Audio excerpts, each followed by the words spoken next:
은 에이브람 링컨 대통령입니다. 누구보다도 깊은 말씀의 묵상과 기도를 통해서 속사람의 능력이 충만한 분으로 평가받고 있습니다. 그 에이브람 대통령은 성경을 참 사랑했는데 그 링컨 대통령의 신앙에 영향을 주신 분은 바로 그의 어머니셨습니다. 근데 어머니가 어릴 때에 세상을 떠나셨는데 그 세상을 떠나면서 했던 유언이 이것이었다고 합니다. 사랑하는 에이브, 이 성경책은 할아버지에게 물려받은 것이다. 내가 여러 번 읽어 많이 낡았지만 우리 집안의 가장 값진 보물이단다. 나는 너에게 100에이커의 땅을 물려주는 것보다 이 한 권의 성경책을 물려주는 것을 진심으로 기쁘게 생각한다. 성경을 부지런히 읽고 말씀대로 하나님을 사랑하고 이웃을 사랑하는 사람이 되어다오. 이렇게 마지막 유언을 하고 하나님의 품으로 떠나갔습니다. 그 링컨이 나중에 대통령에 취임할 때 그는 모든 사람들 앞에서 이렇게 고백했습니다. 이 낡은 성경책은 바로 어머님께서 제게 물려주신 성경책입니다. 저는 이 성경책으로 말미암아 대통령이 되어 여기 이 자리에 서게 되었습니다. 저는 성경 말씀대로 이 나라를 통치할 것을 약속드립니다. 어머니에게 물려받은 성경책 위에 그 손에 손을 얹고 서약하고 내가 말씀대로 통치할 것을 약속합니다. 링컨 대통령은 위대한 대통령이기도 했지만 모든 미국 국민들의 신앙의 모범이 되었다는 것입니다. 사랑하는 여러분, 이 세상을 잘 산다는 것은 우리가 말씀 안에서 예수님과 동행하는 신앙의 모범이 되는 인생을 사는 것 아니겠습니까? 우리 모두 다 예수의 말씀에 순종해서 아름답고 복된 인생, 신앙에 영향력을 끼치는 인생들이 되시기를 예수님으로 간절히 축복합니다. 아멘. 남한국 유다라는 이 이스라엘이 바벨론에게 멸망을 당했습니다. 근데 그냥 멸망을 당한 것이 아닙니다. 세 가지 이유가 있었습니다. 첫 번째는 뭐냐면 바벨론이라는 나라가 너무나 강대국이었는데 이 바벨론과의 외교를 실패했기 때문에 그런 것입니다. 두 번째는 이 유다의 왕과 그 당시의 지도자들이 백성들을 돌보지 않고 본인의 욕심을 앞세웠기 때문에 그 나라가 멸망당한 겁니다.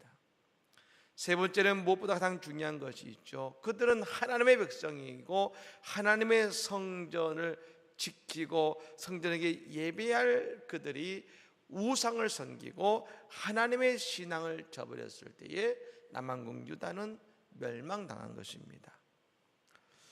이제 느헤미야가 그 바벨론에 의해서 멸망당해버린 그 예루살렘 이스라엘 땅에 와서 140년 만에 그 다시금 무너져버린 성벽을 세워가고 회복하는 과정이 있었습니다. 그러자 우리가 지난 시간에 본 것처럼 산발락과 도비아와 같은 저 외부의 세력의 비난과 위협이 있었습니다.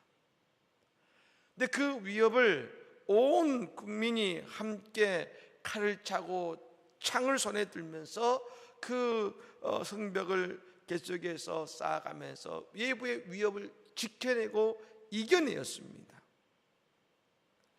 그런데 이제 여러분, 외부의 위협을 이겨냈더니 두 번째 이스라엘 내부의 문제가 화두가 된 것입니다.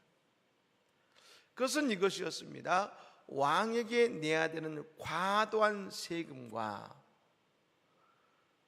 그리고 그 땅에 기근이 와서 먹을 것이 없고 그렇잖아도 피폐해버린 그 땅에 그 기근 때문에 먹을 것이 없을 때 돈이 있는 사람들, 귀족들이 백성들을 대상으로 먹을 것이나 돈을 빌려주고 그냥 빌려준 것이 아니라 고금리로 높은 이자를 받아가지고 그곳에서 함께 일하는 이스라엘 백성들의 자녀들이 노예로 팔려가고 누군가의 종이 되는 그런 결과를 가져오게 된 것입니다. 이 소식을 들은 느헤미야가 분노했다겠습니다. 왜 그렇지 않겠습니까? 그런데 그냥 느헤미야가 분노한 것이 아니라 이유가 있습니다. 저 페르시아에서 3번에 걸쳐서 포로로 끌려갔던 그 이스라엘 백성들이 3번에 걸쳐서 이 예루살렘으로 돌아왔는데 그 사람들이 주로 어떤 사람들이었냐면 저 페르시아에서도 가진 것도 없고 있는 것이 없는 사람들이 대부분 돌아왔습니다. 우리가 아는 것처럼 에스더나 그의 삼촌이 모르드게는 여러분 그 페르시아에 머무른 유대인들이었습니다. 왜냐하면 페르시아에서 나름대로 자리를 잡고 살만한 사람들은 안 왔습니다. 저 페르시아의 포로로 끌려간 사람들 가운데서도 주님 여러 살기가 어렵고 고통스러운 사람들이 고국의 땅으로 돌아온 것입니다. 여러분 느헤미야도 마찬가지입니다. 사실은 페르시아의 그 황제의 개인 비서관 여러분 됐을 때에 돌아올 이유가 전혀 없었던 사람인데 그는 자신의 모든 것을 희생하고 돌아왔습니다. 심지어 오늘 본문을 보면 말입니다. 그가 12년 동안 총독으로 있으면서 그는 총독이기 때문에 이스라엘 백성들에게 세금을 왕창 거둘 수 있는 사람입니다. 그런데 단 한 번도 세금을 걷지도 않았습니다.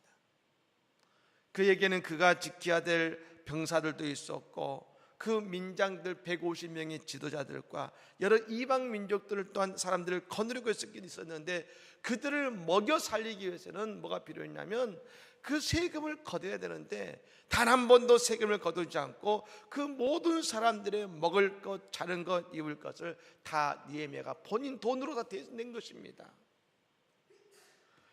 그렇게 그는 나라와 민족을 위해서 헌신하고 희생하고 있는데 그 땅에서 그곳에 있는 사람들은 돈 있는 사람들, 지도자들이 그 없는 사람들 땅에서 돈 빌려주고 먹을 것 빌려주고 고금리 이자놀이를 하면서 그 자녀들이 노예로 팔려가고 있다는 소리 들으니까 어떻게 분노하지 않을 수 있겠습니까? 여러분 지금 느헤미야는 무엇과 대면하고 있냐면 저 이스라엘 땅이 무너져버린 관계의 원인들과 대면하고 있습니다. 처음에 이 느헤미야가 대면했던 것은 눈에 보이는 이스라엘의 무너져버린 성벽과 불타버린 성문이었지만 공사하면서 그가 본 것은 뭐냐면 이스라엘 백성들이 왜 무너질 수밖에 없었는지 그들의 무너져버린 마음의 성벽과 그 땅에 망해져 버렸지만 여전히 과거의 문제를 껴안고 살아가고 과거의 그 고통의 원인을 가지고 살아가고 있는 이스라엘 백성들의 자화상과 부딪혔다는 것입니다. 그러니 더 분노하지 않겠습니까? 이미 한번 망해봤는데 왜 또 그러느냐? 그러니 더 분노가 생긴 겁니다. 그런데 여러분 그 상황 속에서 중요한 하나의 모습이 있습니다. 이 느헤미야가 분노하고 그의 마음속에 그 안타까움이 가득했는데 여러분 그 다음에 7절 말씀입니다. 오늘 말씀을 같이 한번 읽어보면 좋겠습니다. 오늘 본문 7절 말씀을 읽겠습니다. 깊이 생각하고 귀족들과 민장들을 꾸짖어 그들에게 이르기를 너희가 각기 형제에게 높은 이자를 취하는도다 하고 대회를 열고 그들을 쳐서 아멘. 한번 따라해 볼까요? 깊이 생각하고 아멘. 분노했습니다. 크게 분노했습니다. 그런데 먼저 행동하고 나간 것이 아닙니다. 먼저 깊이 생각했습니다. 세상의 눈으로 보면 느헤미야는 엄청나게 억울한 사람입니다. 힘이 있고 모든 것을 할 수 있는데도 희생하고 있는데 말입니다. 그런데도 여전히 그는 그때에 깊이 생각했습니다. 이 깊이 생각했다는 것을 신앙적인 눈으로 본다면 그때에 무릎으로 기도하고 그때에 하나님의 말씀을 묵상하고 그때에 주님의 말씀에 귀를 기울이기 시작한 것입니다. 하나님의 음성을 들을 수 있는 조용한 생각의 시간을 그는 가진 것입니다. 여러분, 조용한 호수를 가면 우리는 두 가지를 볼 수 있습니다. 조용한 호수는 자신의 투명한 얼굴을 보여줍니다. 내 얼굴을 비춰줍니다. 잔잔하니까요. 그리고 그 조용한 호수는 내 얼굴도 보여주지만 저 하늘을 비춰줍니다. 호수에서 하늘을 볼 수 있습니다. 깊이 생각하는 조용한 생각의 시간, 묵상의 시간은 우리 자신을 다시금 바로 보게 만들 뿐 아니라 나를 향해 말씀하시는 하나님의 모습, 하나님의 음성을 들을 수 있게 되는 것입니다. 그러므로 우리를 분노케 하거나 나에게 역경이 다가올 때 우리는 먼저 묵상하고 깊이 생각함을 통해서 하나님의 고요한 가운데 들려오는 세미한 하나님의 음성이 우리에게 들려지기를 우리 주 이름으로 간절히 축복합니다. 그렇다면 이 귀족들과 민장들은 왜 그런 일을 하게 되었습니까? 9절 말씀입니다. 그 이유가 있습니다. 하게 된 이유가 있습니다. 9절 말씀 읽겠습니다. 내가 또 이르기를 너희의 소행이 좋지 못하도다. 우리의 대적 이방 사람의 비방을 생각하고 우리 하나님을 경외하는 가운데 행할 것이 아니냐. 왜 그랬습니까? 느헤미야가 그들의 전곡을 찌릅니다. 너희가 왜 그런 일을 하느냐? 하나님을 경외하지 않기 때문이다. 하나님을 경외하지 않았기 때문에 이런 일을 행하고 있다고 그런 결론지어 말하고 있는 것입니다. 성경은 돈을 빌려주는 것을 나쁘다 말하지 않습니다. 그래서 성경은 말합니다. 고이율의 이자를 부과해서 어려운 사람을 더 어렵게 만드는 것을 죄라고 말하고 있습니다. 여러분, 신앙은 신앙인은요 객관적으로 세상 사람들보다 잘 살게 되어 있습니다. 이유가 있습니다. 신앙인도 잘못하고 죄를 지을 수 있습니다. 그런데 신앙인은 우리의 잘못과 부족함을 인정하고 회개하는 모습이 있기 때문에 잘 사는 겁니다. 잘못을 인정하면 고칠 수 있습니다. 잘못된 길을 다시 잘 갈 수 있습니다. 그런데 잘못을 인정하지 않으면 내가 가는 그 잘못된 길로 계속 갈 수밖에 없습니다. 그래서 회개하는 민족이 강하고 회개하는 인생이 복을 받게 되어 있는 것입니다. 다윗이 하나님의 마음에 합한 사람이라 불렸습니다.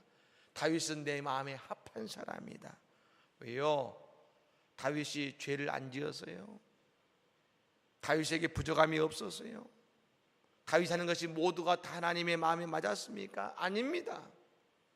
그런 죄도 많이 짓고 우리가 보기에 너무나 부족한 사람이었습니다. 그런데 그가 하나님의 합한 사람, 마음에 합한 사람이 된 이유 중에 한 가지는 그가 잘못했을 때 나란 선지자가 와서 왕이여 당신이 잘못했습니다. 당신이 하나님께 범죄했습니다 할 때에 그는 그 선지자 앞에 보좌 앞에서 내려와서 선지자 앞에 무릎 꿇고 선지자시여 내가 과연 그 사람이라 내가 범죄하였나이다. 왕이 말입니다. 하나님, 내가 그 사람입니다. 내가 범죄했습니다 하고 회개하는 용기가 있었기 때문에 다윗은 하나님의 마음에 합한 사람이 될 수 있었던 것입니다. 그리고 다윗은 날마다 새로운 은혜의 길로 나갈 수 있었던 것 아니겠습니까? 오늘 느헤미야 말에 이 이스라엘 백성들이, 특별히 그 귀족들과 그 사람들이 모두 결단을 합니다. 이제 우리의 잘못된 모든 관행들을 멈추겠습니다. 그리고 서원하게 만듭니다. 이자밖에를 그만두고 이미 받은 분량의 상당량은 다 돌려보내라, 그렇게 하라고 약속하게 합니다. 그러자 그들이 어떻게 했습니까? 13절 말씀입니다. 13절 말씀 우리 같이 한번 읽어보겠습니다.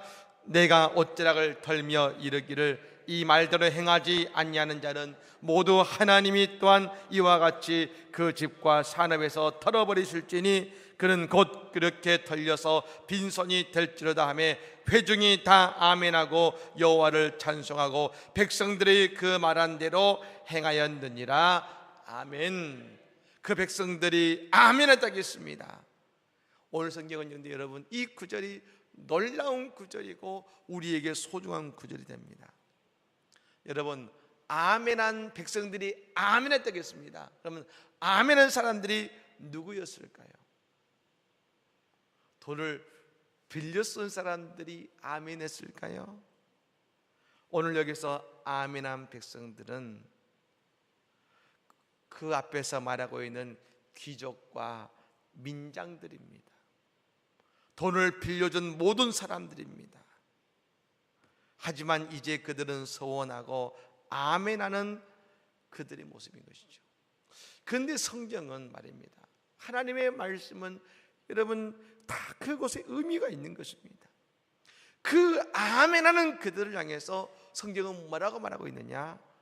회중이 다 아멘하고 여호와를 찬송하고 백성들이 그 말한 대로 행하였느니라.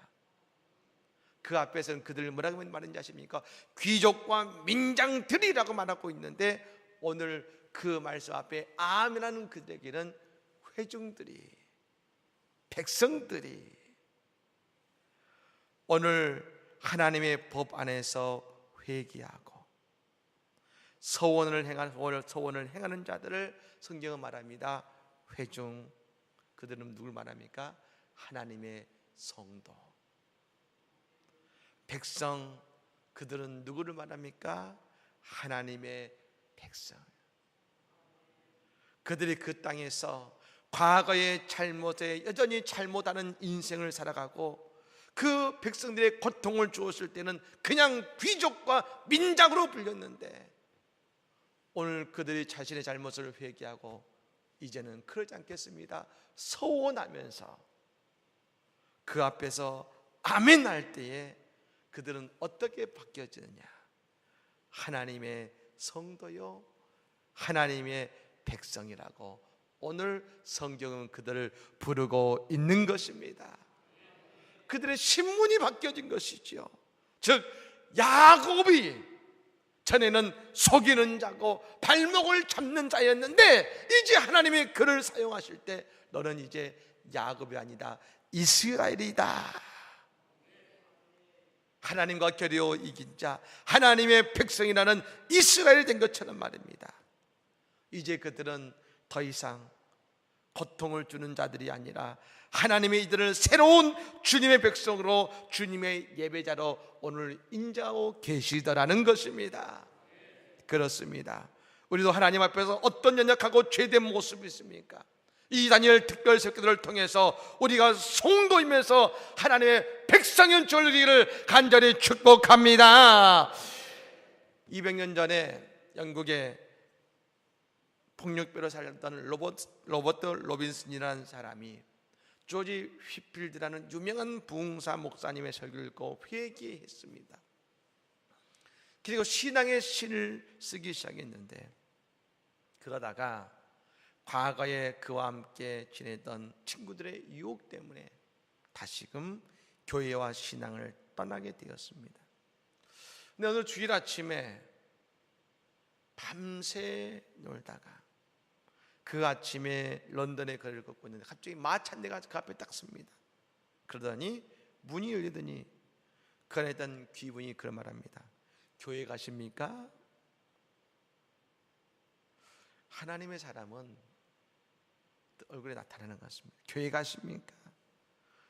갑자기 물어보니까 엉겹결에 예! 라고 대답한 것입니다.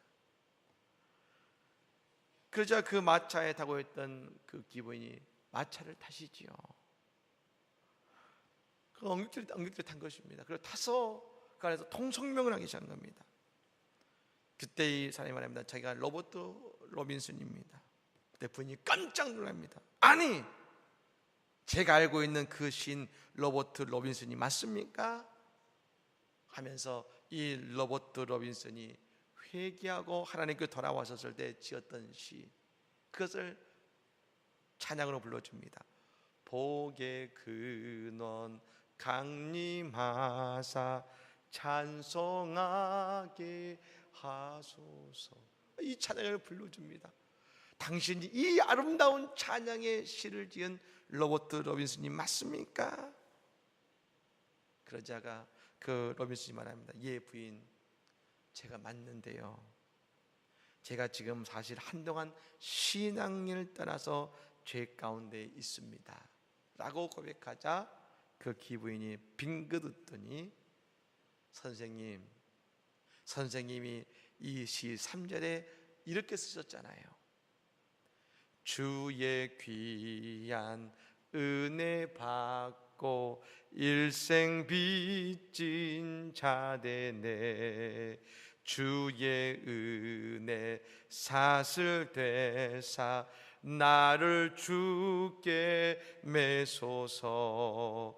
우리 마음은 연약하여 범죄하기 쉬우니 하나님이 받으시고 천국인을 지소서.